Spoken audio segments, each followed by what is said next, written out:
क्या कानूनी इसका जवाब लाइन देंगे ऑर्डर बनाने के लिए इनके पास शराज सिंह, इसका जवाब, आपके इस सवाल का जवाब देंगे मैं इस पर कुछ नहीं बोलूंगा, ओम मिश्रा को जवाब देना होगा इस पर। लेकिन आप तलवार जो चल रहे हैं उस पर भी जरा बता दीजिए, और यह भी बता दीजिए कि राष्ट्रपति का जो अगर अब अपमान शुरू हो गया इस कानून के नाम पर, तो क्या यह सही है? पहले लाल किला का अपमान, तिरंगे का अपमान, अब राष्ट्रपति का अपमान।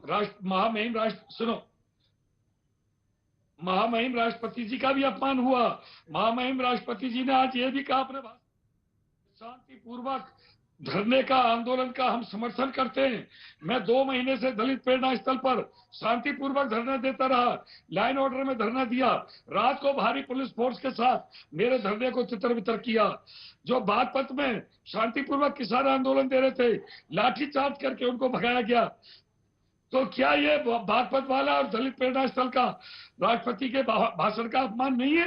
अगर वो गांधीवादी तरीके के आंदोलन का सम्मान करते हैं तो प्रशासन ने महामहिम राष्ट्रपति जी के भाषण का अपमान नहीं किया?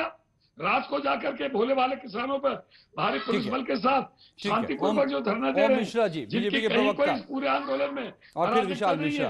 पहले ओम मिश्रा जवाब दीजिए अब आप। अजय जी, बात सिर्फ इतनी है, मैं सिर्फ इतना कहूंगा कि कांग्रेस ने इस देश में 50 सालों से ज्यादा राज किया है, और जो संसदीय परंपराएं हैं, राष्ट्रपति का अभिभाषण है, कोई पहली बार इस देश में नहीं हुआ है, और राष्ट्रपति कोई पहली बार सरकार का पक्ष, सरकार की बातों को संसद में नहीं रखे हैं। ये परंपरा रही है। भारतीय जनता पार्टी भी 50 साल से ज्यादा विपक्ष की भूमिका में रही है, लेकिन हमने कभी भी राष्ट्रपति के भाषण का विरोध नहीं किया, कभी भी बहिष्कार नहीं किया। विरोध करने के तरीके हैं, अपनी बात रखने का तरीका है। भारतीय जनता पार्टी हमेशा संसदीय जो मर्यादाएं हैं उनका सम्मान करती है, उनकी रक्षा करती रही है। लेकिन कांग्रेस जिस तरह से इस पूरे मामले को, इस पूरे किसान के मामले को लगातार जिस तरह से बात कर रही है, अभी देखिए कांग्रेस के ही नेता थे जो पहले किसान बिल की पक्ष में बात किए थे, वो इस किसान बिल को संसद में पास करना चाहते थे, उनके मैनिफेस्टो में था, लेकिन वो ये काम करा नहीं पाए, इस बिल को संसद में पास नहीं करा पाए। जैसे उन्होंने जीएसटी का समर्थन किया, लेकिन वो संसद में पास नहीं कर पाए। भारतीय जनता पार्टी की सरकार ने लागू किया। अब सरकार की किसान है, किसानी है, वो आगे बढ़ रही है, किसान को लगातार फायदा हो रही है। तो इनकी राजनीतिक पृष्ठभूमि है, जो राजनीतिक जमीन है वो खिसक चुकी है। इनसे समाज का हर वो वर्ग, दलित वर्ग हो, किसान वर्ग हो, शिक्षित वर्ग हो, युवा हो, सब जा चुका है। तो इनकी जो पूरी पृष्ठभूमि है बिल्कुल राजनीतिक हो गई है और राजनीति कर रहे हैं। हमने हमेशा ही संसदीय मर्यादाओं का सम्मान किया है, राष्ट्रपति के भाषण का सम्मान किया है। विरोध जहां हमको विरोध करना, राष्ट्रपति के वो तो ठीक है, संसद में बहस होगा, आप अपनी बात रखिए और नेता से बात रखिए, किसने रोका है आपको? लेकिन इस तरह से राष्ट्रपति के भाषण का बिल्कुल हम इसकी कड़े शब्दों में निंदा करते हैं, और कड़े शब्दों में इस बात की निंदा करते हैं कि राष्ट्रपति के भाषण का, राष्ट्रपति किसी का नहीं है, राष्ट्रपति पूरे देश का है, वो प्रथम नागरिक है। और जवाब एक एक करके अब्दुल हफीज गांधी पहले, ओके, अब्दुल हफीज गांधी। और देखिए जिस तरह से ओपी मिश्रा जी, अब आपने अपनी बात कह दी, जवाब ले लीजिए। दोनों उंगली उठा के खड़े हैं आपके लिए, कांग्रेस और समाजवादी पार्टी जी। आप जवाब ले लीजिए।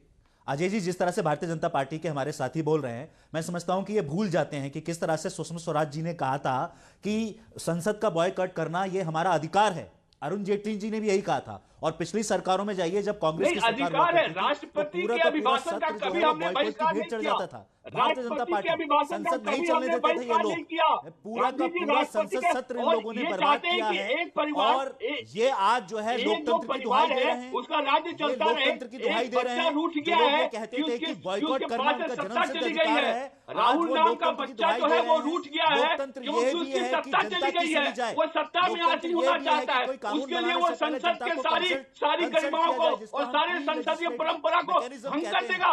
लोकतंत्र यह भी है कि जो किसान 2 महीने से ज्यादा सड़कों पर बैठा हुआ है। क्या यह प्रधानमंत्री की जिम्मेदारी नहीं थी कि प्रधानमंत्री जी जाते है कि भारतीय जनता पार्टी को इस देश की जनता ने लेकिन 2 महीने से ज्यादा हमारा किसान, इस देश का अन्नदाता सड़कों पर बैठा हुआ है। भारतीय जनता पार्टी को कोई चिंता नहीं है। आप बात कर रहे हैं, भारतीय जनता पार्टी को अन्नदाता की चिंता नहीं है, बात कर रहे हैं, इनको फंडदाता की चिंता है। इसलिए कानून विशाल मिश्रा जुड़ गए मेरे साथ। भारतीय जनता पार्टी को फंडदाता की चिंता है, इनको अपने फंड्स की चिंता है। लोगों की जेब में आप देश देना चाहते हैं, ये होने नहीं पाएगा।